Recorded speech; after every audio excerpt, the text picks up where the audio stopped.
Good evening, I'm Kelly Foran. Welcome to North West Tonight.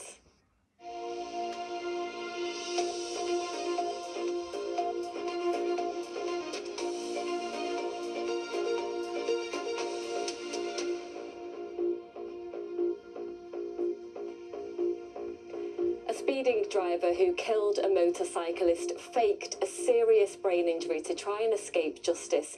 He claimed he had difficulty walking and talking.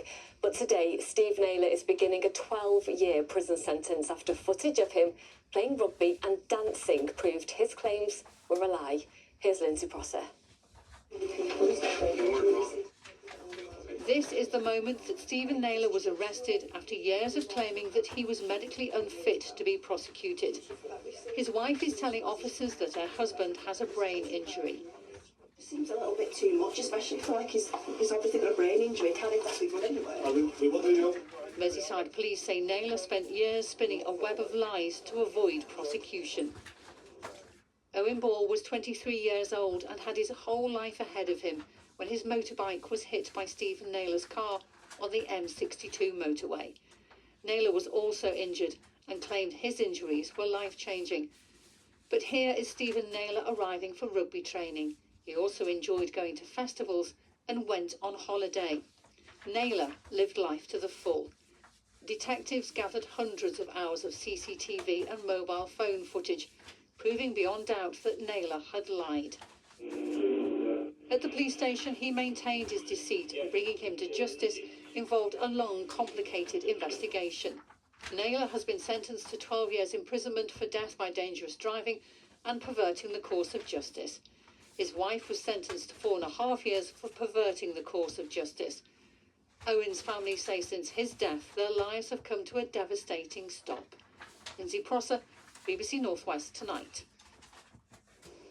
John Venables, who was 10 when he and Robert Thompson murdered 2-year-old James Bulger in Merseyside in 1993, is set to ask the parole board for release. His previous bid was rejected after it was ruled he could still pose a risk to children.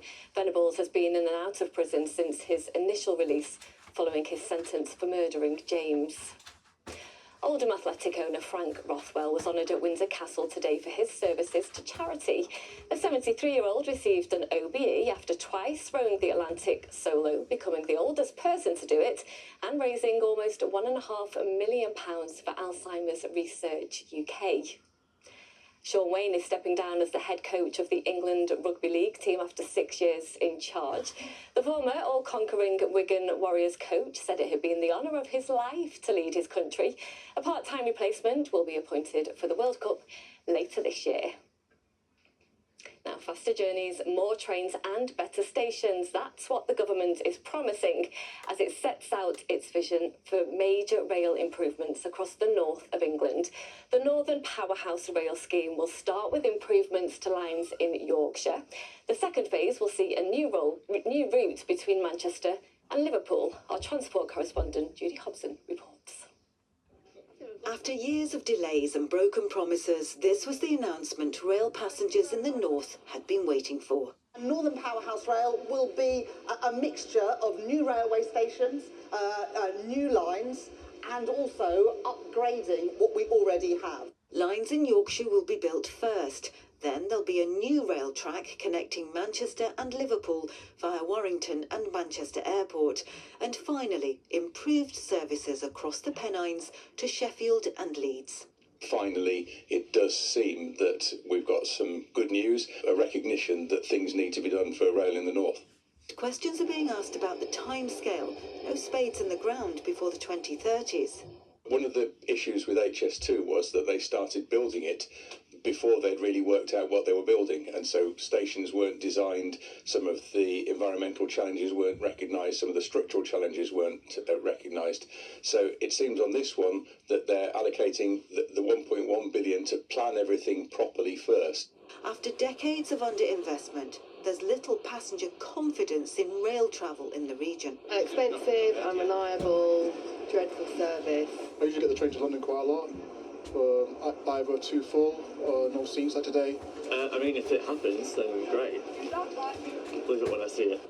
Once the east to west link is completed, the government says it will build a new line from Manchester to Birmingham and insists it isn't a rehash of plans for HS2.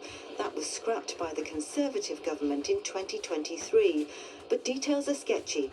Rail experts say this line is vital and say they're disappointed it's not more of a priority. Government is about saying this is what we're going to do. It's also saying about what we're not going to do. And look, I would like to come back to better linking the north and the south, but we can't do everything at once. And my priority is better connecting our northern cities and towns. Rail passengers have heard all this before, of course. They just hope this time politicians will stick to their promises. Judy Hobson reporting there. Right, let's have a look at the weather. Here's Keeley. Hello there, good evening. You'll be pleased to know that the forecast has changed slightly, and actually for most of us it looks largely dry and fine, with perhaps a bit more cloud for many of us through the course of tomorrow afternoon. Cloud and rain spreading eastwards, perhaps a little bit of hill snow over the Cumbrian fells. It'll turn more showery through the second half of the night. The strong winds for the coast will ease down. There'll be some clear spells, and temperatures will drop back to around 3 or 4 degrees, so not as chilly as last night. So we will have a few showers around, particularly across parts of Cumbria, the Isle of Man through the morning, but generally it's a dry start to the day with some sunshine. We'll see more cloud moving in from the southeast through the afternoon, but I think the Isle of Man and parts of Cumbria will stay dry and fine with plenty of sunshine, as probably will the coast until later on. And for daylight hours, certainly it does look largely dry, 7 or 8 degrees the high. Let's look further ahead into Friday. We've got some showers around during the morning, tending to brighten it with some sunshine for the afternoon. The weekend looks cool, it looks cloudy, but for most of the time it looks largely dry. That's all from here. Enjoy what's left of your evening. Good night.